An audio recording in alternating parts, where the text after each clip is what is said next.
When entering the arena of war, one should always bring with them a Gladiator. Today, we're talking about the Lancer, Reaper, and Valiant class Gladiator tank on Let's Talk Tactics.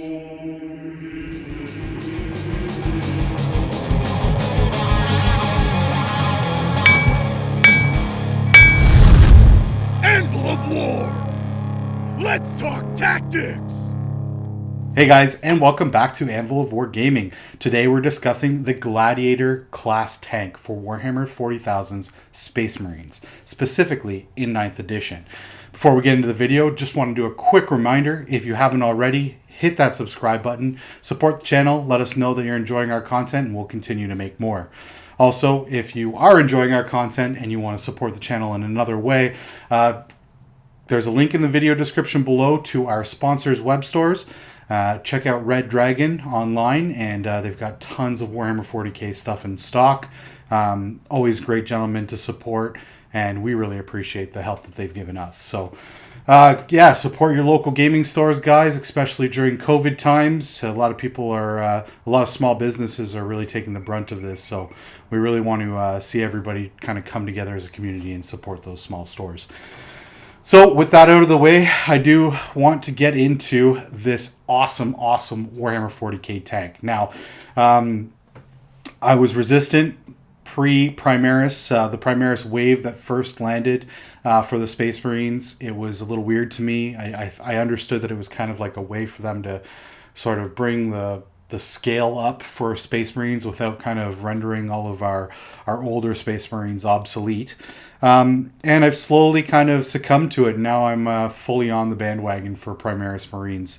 The only reason I say that is because, I went out and I brought a whole contingent of Primaris Marine Space Marines for my Salamanders collection. And I've also started on some Space Wolves as well. So now, when throwing these guys on the tabletop, you can always mix and match, and that's probably the ideal way to run them. Today we're going to be talking about the Lancer, Reaper, and Valiant class tanks, and we will kind of talk about our overall thoughts on each of the individual types that you can throw on the tabletop. So, without further ado, let's get into this thing's statistics. So it's got a movement of 10-inch base, a weapon skill of 6+, ballistic skill 3+, a strength of 7, a toughness of 8. It's got 12 wounds, 3 attacks, a leadership of 8, and a 3+ save. It does have degrading statistics, so after it takes half of its wound complement and it goes down from the to the 6 wound mark, all the way down to 4, it drops to a 5-inch move, which is pretty slow. Ballistic skill of 4+, and D3 attacks. Attacks isn't necessarily a huge deal. And then from there, in the 1 to 3 wound bracket, it's going down to a 3-inch move, ballistic skill 5+, and a single attack. Now, this thing has several keywords that are going to be important, and we'll discuss why. It's got the vehicle keyword, and it's got the repulsor field keyword, and it also gains the smokescreen keyword if you take an item upgrade, the auto launchers. Now, in addition to this, it's got several special rules. It's got the hover tank special rule, which indicates that distances are measured to and from the hull of the vehicle, not the base. And it also has the explodes rule, which is a 6-inch range and D3 mortal wounds on a 6. Now, it also has the Angels of Death keyword, so that's going to be important for things like bolter discipline, so always remember that as well. So basically there's 3 different ways to kit this thing out, and it's 3 different data sheets in the Warhammer 40k Space Marine Codex. You have the Lancer variant, the Reaper variant, and you have the Valiant variant. Now, personal preference, and the one that you guys are going to see spun today, is the Valiant, because that is the one that I own. You can magnetize this. It is possible. It's a little bit more difficult than some other kits, but not nearly impossible. And the reason I went with the Valiant is pretty obvious, I think. It's because it's got melta weapons, and I play Salamanders. So I think that's just kind of a need. But not to say that the other variants don't have their places. So let's discuss each one of these, shall we? The Lancer class. Let's start with that. First of all, it comes with stock with the Lancer Laser Destroyer. This weapon is a 72-inch range, heavy 2-shot, strength 10, AP -3, and does D3 plus 3 damage, meaning you're doing a minimum of 4 damage with each shot. Now, you're only getting 2 shots with this thing. In addition to this, it's got 2 Storm Bolters. Those Storm Bolters can be swapped out for Frag Storm grenade launchers. I don't see really the reason for flipping these out. The Storm Bolters themselves are pretty solid, and again, I mean, they're bolter weapons, so something to keep into or take into account. You can also take an Iron Hail Heavy Stubber. Not my favorite item for additional 5 points. An Icarus Rocket Pod, which is a good option, and that's for 5 points. And then it can additionally take auto launchers, which are also going to unlock the smoke screen keyword, as well as the ability to use the smoke screen stratagem, which we'll talk about in a few. It also has the special rule Aquiline Optics. Now, it's the only class that has this, but what it does is it gives it +1 to its hit rolls in the shooting phase with the Laser Destroyer, the Lancer Laser Destroyer. So it's pretty good. It's hitting on 2s. It's a bit of a sniper tank. It's going to sit in your backfield with 72-inch range. The only problem is that its other weapons aren't really complementing that range. So it's something to kind of keep in mind. Are you really going to spend the amount of points on this thing to keep it in your backfield and fire 2 shots for half the game? Now, with smaller board sizes in Warhammer 40k 9th edition, 72-inch range is really almost excessive. We're starting to see that with a lot of the higher range weapons. So not my personal favorite class. Now, I can see taking this in like an Iron Hands list or something like that, just because just the synergy and it's going to be a lot more durable. But moving on from there, we're going into the Reaper class tank. Now, the Reaper is your sort of anti-infantry machine. It comes with the Twin Heavy Onslaught Cannon, which is a 30-inch range, heavy 24, strength 6, AP -1, and damage 1 weapon. It also comes with 2 Tempest Bolters. Now, the Tempest Bolters are 30-inch range, strength 4, AP -1, damage 1. And they're rapid fire 4, so they're firing 8 shots, 16 extra shots right there from those things. Pretty scary. The amount of shots that this thing's going to chug out. Just quick reminder that the Tempest Bolters have the bolt word in them, so they therefore are bolt weapons. So keep that in mind, all of you Imperial Fist players out there. Yeah, I would consider taking maybe the Iron Hail Heavy Stubber with this class, just because it's gaining. First of all, it's got a little bit of range synergy, and in addition to that, it's also it's already going for like infantry targets and stuff like that to try to clear out the chaff in the enemy's army. So Iron Hail Heavy Stubber is just another way to do so. Going from there to the Valiant class. Now, my personal favorite. It comes with stock with Twin Las Talon. That's 24-inch range, heavy 4, strength 9, AP -3, and D6 damage. It also comes with 2 multi-meltas. Now, quick reminder, 9th edition, multi-meltas are now 2 shots apiece.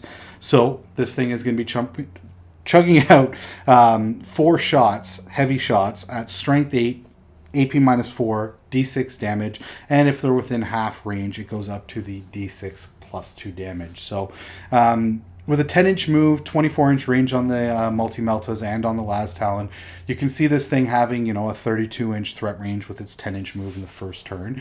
Once it starts taking damage, though, it starts to really reduce the amount of damage output that this thing has. So it's kind of important to keep that in mind. I would consider taking the Icarus missile just due to the range on the 24 inches, the Icarus rocket pod as an upgrade, just because the range of 24 inches, it's a heavy D3 damage, or D3 shots, strength 7, AP -1, and damage 2 weapon, so it's pretty solid. I would probably suggest taking auto launchers on every single variant. That smokescreen keyword can be big. We'll talk about that stratagem in a second, but yeah, it's 5 points and gives you a chance of really upping your survivability from turn to turn. So if you don't have something else that you're really going to dedicate to using the smokescreen stratagem on in your army, then it's definitely worthwhile to take a look at. As far as character synergies is concerned, well, this thing doesn't have the core keywords, so that is an important factor in taking one of these in your army. Now, if you have the points and you have the model, taking a tech marine, especially if you have any other vehicles on the table, is a worthwhile investment. I mean, this thing does have the ability to awaken the machine spirits and grant this thing an additional a +1 to hit in the shooting phase. Obviously, less of a draw if you're taking the Lancer variant, but if you're taking the Valiant or the Reaper, you can see why this would be important, because getting that thing up to that 2+, it's going to be worthwhile for you. You're not going to be getting many reroll auras for this thing just because of the simple fact that it's not core. From there, I mean, you also have the ability to repair with the Tech Marine, so that's something to keep in mind. I mean, especially if this thing takes a few points of damage in the first turn, maybe drops it into below the threshold of it firing at max capability, you're going to want to be able to repair and bring this thing up back into that bracket. So in a pinch, Tech Marine is your go-to synergy character for this model. Now, as far as what chapters to run, I'm going to say the ones that are going to benefit from it the most, from all the classes, the most are going to be Iron Hands, just simply with their ability to keep on chugging the shots out and them to double their number of wounds remaining counts as for their brackets. That's important. The Death Watch, Death Watch really benefit from... Death Watch is just a great overarching rule, especially if you're fighting against Xenos. So worth checking out their chapter tactics for that reason. Ravenguard, again, survivability just for distance. If you're sitting back, especially with something like the Lancer class. Salamanders, if you're taking Valiant, just because Melta and yes. Valiant also can fall under the Imperial Fists, just because those heavy weapons are great. And I mean, if you're looking at Imperial Fists, the Reaper, again, because of the bolt weapons that class comes with, is also a good option. Now, as far as stratagems are concerned on this thing, there's only a few that are going to affect it. Everything is very specific now with the stratagems, but not going to get really into the specific chapters, stratagems, and how they can affect it. But from the base Warhammer 40k Space Marine Codex for 9th edition, you're looking at the Armor of Contempt for 1 command point. Now, what this is going to do is it's going to give a vehicle a 5+ feel no pain against mortal wounds. If you're going up against a psychic heavy army and you know that there's going to be some mortal wounds spam going on, definitely worthwhile to pop this stratagem and possibly save a few wounds on your tank. The other option would be the other stratagem I wanted to talk about is the Grav Pulse for 1 command point. Grants it fall back and shoot, but really what you're looking at is at the -2 inch to your enemy's charges if they declare it a target. So make that enemy fail their charge so you get one more turn out of shooting with this thing is a big deal. There's also the smoke screen, which is unlocked by taking the auto launchers. Now for 1 command point, you pop this once it's targeted by the enemy, so the enemy declares it a target in the shooting phase, the enemy shooting phase. You're going to get -1 to hit for the rest of that phase. So if you know this thing is going to be drawing a lot of heat, then it's probably a good idea to pop that stratagem. And hopefully you spent that extra 5 points on the auto launchers to be able to use it. All in all, a great unit on the tabletop. One thing I will mention is there's some discussion on whether or not this is worth it. For the same cost of points, roughly, you can take 5 Eradicators who are cherished in that heavy support slot. Now, my philosophy and my 2,000 point salamanders list is I take both, just because, again, meltas. But it doesn't really... I think it's really a toss-up, personally. I don't think it's as... The edge doesn't go that much more in the favor of the Eradicators. That toughness 8 on the tank is a big deal. It is a huge deal. It's going to absorb a lot of wounds. It's almost a different role while being the same role. If you're taking the Valiant versus the Eradicators, the Valiant it's almost a distraction kind of effects. If you know what I'm referring to, it's going to be that big scary model that's going to run up the table, hit something hard, and make your opponent kind of flinch and say, I need to kill that now, and then react to it. And assuming that you're creating or making your opponent react to things, it really can sway the game in your favor if you manage to do that. So the old saying, everybody's got a plan until they get punched in the face. Well, this thing can do some serious face punching. So take a look at it. Hope you guys enjoyed this video. Thanks again for watching, and stay tuned for more Space Marine content from Anvil of War Gaming. Sponsored by...